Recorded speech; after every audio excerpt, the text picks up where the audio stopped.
नमस्कार।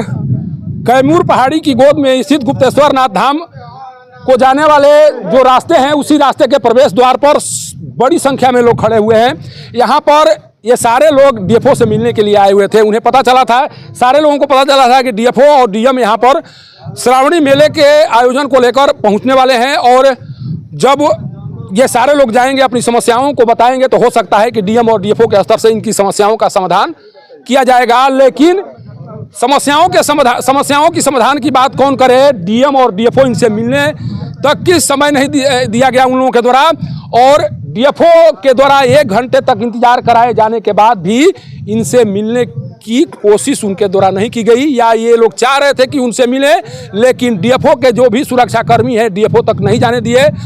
डीएफओ सीधे अपने सर्किट हाउस से निकलकर गाड़ी से आगे के लिए प्रस्थान कर गए, जबकि ये लोग कोशिश कर रहे थे कि किसी तरह से डीएफओ से मिलकर अपनी बातों को कह सके, समस्याओं को बता सके।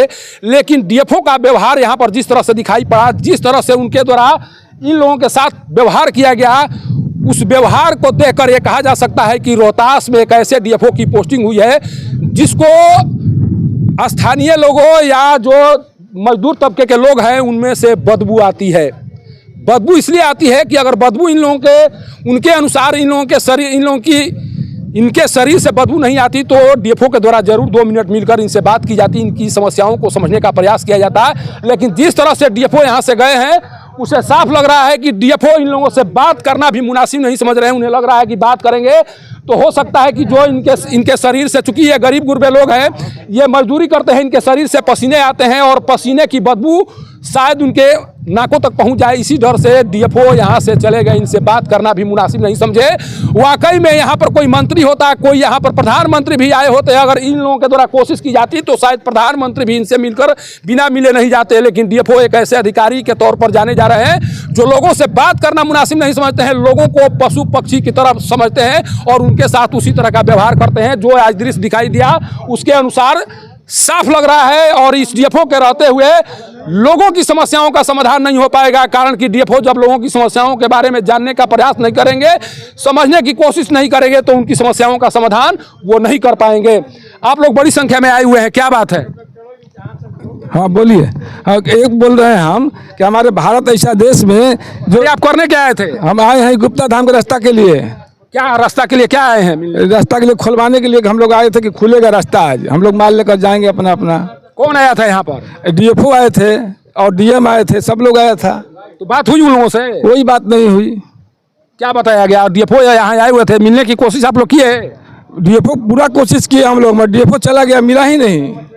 मिलने नहीं दिया गया? नहीं मिला ही नहीं, मिलने भी नहीं दिया गया, मिले भी डीएफओ भी नहीं मिले। क्या समस्या लेकर आए थे आप लोग? हम लोग गुप्ता धाम के रास्ता के लेकर आए थे कि हम लोग जाएंगे वहाँ पर। क्या समस्या आ रही है जाने में? जाने में कि एक ही मात्र रास्ता है और माल ले जाने के लिए, ले आने के लिए एक ही रास्ता है, कोई रास्ता नहीं है इसका। इसी लोग क्या चाह रहे हैं? वाहन लेकर जाना चाह रहे हैं? वाहन लेकर जाना चाह रहे हैं हम लोग। वाहन जाने नहीं दिया जा रहा है? नहीं दिया जा रहा है, अपने लोग जा रहे हैं और हम लोग तो नहीं जा रहे हैं। आप भी आए हुए हैं? जी। क्या बात है, किस कारण से आए हुए हैं? पहले तो आपके चैनल को बहुत बहुत धन्यवाद। मेरा नाम उमेश दुबे हुआ। मैं पैर से विकलांग आदमी हूँ। हर साल अनेकों साल से हम लोग वार्षिक महोत्सव मनाते आ रहे हैं गुरु पूर्णिमा के दिन, और आज हम सुबह से यहाँ आके बैठे हैं बिना खाए पिए। हम सोचे कि माने उपवास करके ही हम वहाँ चले जाएं, लेकिन यहाँ नहीं हमको अंदर जाने दिया गया। हमसे बताया गया कि डीएम साहब आए हैं और गए हैं धाम की तरफ, उनका इंतज़ार कीजिए। हम इंतज़ार किए गेट पर, बहुत से और भाई बंधु थे।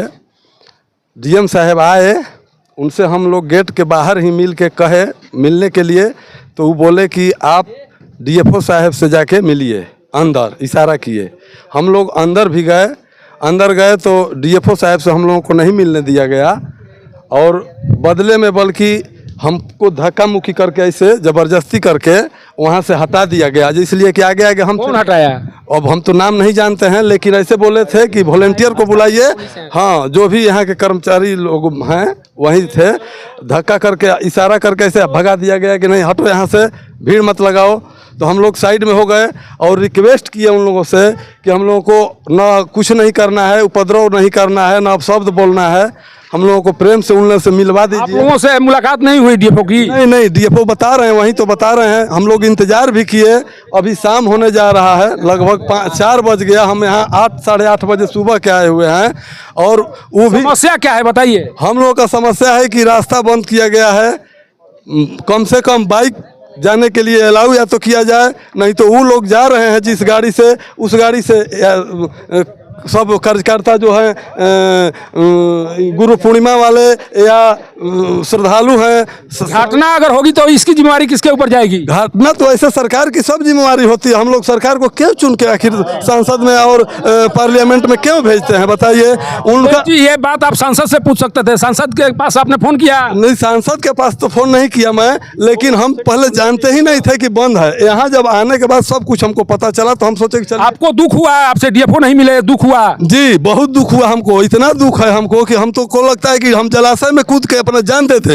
इतना जान जाइए, और नहीं अगर करेंगे तो हम यहाँ अपना आमरण अनशन भी कर सकते हैं। हम पैर से विकलांग आप उनके व्यवहार से इतना आहत हैं कि आप जान देने के लिए भी तैयार हैं। हम पैर से विकलांग आदमी हैं और हर साल जाते हैं। अनेकों साल से, लगभग 20-25 साल से हम लोग आपस में चंदा तहसील के और वहाँ गुरु पूर्णिमा का भंडारा कराते हैं। हमारा सब कार्यकर्ता इधर है। हम लोगों का सामान वहाँ भेज दिया गया है इनके विभाग के गाड़ी द्वारा, कल भेजा गया है। और उसके साथ 10 गो 5 गो आदमी गया है। अब बताइए कि वहाँ क्या करेगा वो आदमी? 10 गो 5 गो जाके सब आदमी तो बाहर रह गया। प्रधानमंत्री नरेंद्र मोदी जिस मजदूरों के साथ फोटो खिंचवाते हैं, जो बातें करते हैं, जो दिखाने का प्रयास करते हैं, आखिर उस संदेश को यहाँ के डीएफओ क्यों नहीं समझ पा रहे हैं? देखिए, एक विकलांग है जो कह रहे हैं कि मैं अभी उस स्थिति में हूं जिस स्थिति के कारण मैं सुसाइड भी कर सकता हूं, इस दुर्गावती जलाशय परियोजना में कूद कर जान भी दे सकता हूं, कारण कि 5 घंटे तक इंतजार करने के बाद भी डीएफओ से मुलाकात नहीं हुई।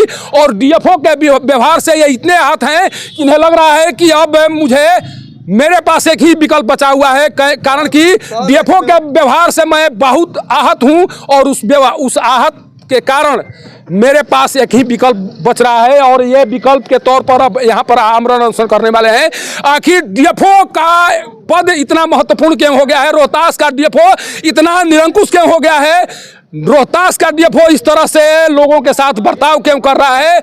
यहाँ के जो मंत्री हैं, यहाँ के जो सांसद हैं, यहाँ के जो प्रधानमंत्री हैं, वो समझ क्यों नहीं पा रहे हैं? आखिर एक विकलांग अगर 5 घंटे तक इंतजार करता है एक डीएफओ से मिलने के लिए, और उस डीएफओ के पास इतना भी समय नहीं होता है कि डीएफओ इनसे बात कर सके। अगर ये कल के दिन सुसाइड कर लेते हैं, अगर डीएफओ के व्यवहार से आहत होकर कोई बड़ा कदम उठा लेते हैं तो क्या होगा? किसकी जिम्मेवारी किसके ऊपर जाएगी?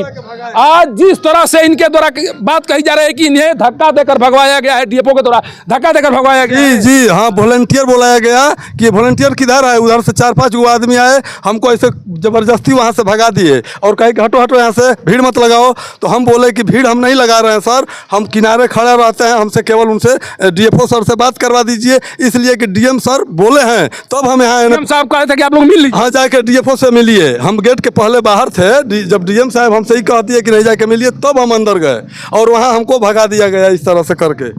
आखिर इस डीएफओ के ऊपर सीधे प्रधानमंत्री का हाथ है, मुख्यमंत्री का हाथ है, किसका हाथ है? जब डीएम के आदेश के बावजूद भी डीएफओ इनसे मिलने की हिमाकत नहीं करते हैं, जबकि डीएम के द्वारा ये कह रहे हैं कि डीएम के द्वारा कहा गया कि जाकर अपनी समस्याओं का समाधान डीएफओ से कराइए, अपनी बातों को रखिए, लेकिन डीएफओ मिलने की कोशिश नहीं करते हैं, डीएम के आदेश का पालन भी नहीं करते हैं। तो आखिर इस डीएफओ के ऊपर किसका हाथ है? क्या मुख्यमंत्री नीतीश कुमार चाह रहे हैं कि रोहतास का डीएफओ इस तरह से व्यवहार करें? इन लोगों के साथ ये सारे मजदूर वर्ग के लोग हैं, सारे नित्य दिन कमाने और खाने वाले लोग हैं, इन लोगों के साथ इस तरह का व्यवहार डीएफओ के द्वारा अगर किया जा रहा है तो यह किसके सह पर किया जा रहा है? क्या डीएफओ यह बताने की कोशिश कर रहे हैं कि मैं साधारण लोगों से बात नहीं करता हूं, मैं साधारण लोगों से नहीं मिलता हूं, मेरा स्टेटस एक अलग तरीके का है, मैं केवल अधिकारी, मंत्री और बड़े बड़े लोगों से मिला करता हूं, मेरे लिए ये मजदूर एक तरह से बदबूदार सामान है, इनके शरीरों से बदबू आती है और इनसे मिलूंगा तो हो सकता है कि मैं संक्रमित हो जाऊँ, मेरे अंदर संक्रमण का खतरा उत्पन्न हो जाएगा, इसीलिए यहाँ के डीएफओ नहीं मिल पा रहे हैं। तो यहाँ के लोगों की समस्याओं का समाधान कैसे होगा? क्या रोहतास के सांसद मनोज कुमार ये बताएंगे कि उनके साथ इस तरह से किए जा रहे व्यवहार को लेकर डीएफओ का मामला संसद भवन में उठाएंगे? क्या यहाँ के विधायक मुरारी प्रसाद गौतम बताएंगे कि उनके लोगों के साथ इस तरह से व्यवहार करने वाले डीएफओ को लेकर कोई आवाज़ विधानसभा के अंदर उन लोगों के द्वारा उठाया जाएगा। अगर नहीं उठाया जाएगा तो ये पक्के तौर पर माना जाएगा कि सांसद, विधायक और बड़े बड़े अधिकारियों के सह पर इस डीएफओ के द्वारा इन लोगों के साथ इस तरह का व्यवहार किया जा रहा है और ये बताने की कोशिश की जा रही है कि आम लोग मेरे लिए कोई मायने नहीं रखते हैं, मजदूर वर्ग के लोग हमारे लिए कोई मायने नहीं रखते हैं। मैं खास लोगों से मुलाकात करता हूं, मंत्रियों से बात करता हूं और उन्हीं से बात करता रहूंगा। गुप्ता धाम के प्रवेश द्वार से पब्लिक न्यूज के लिए सत्येंद्र चौबे की रिपोर्ट।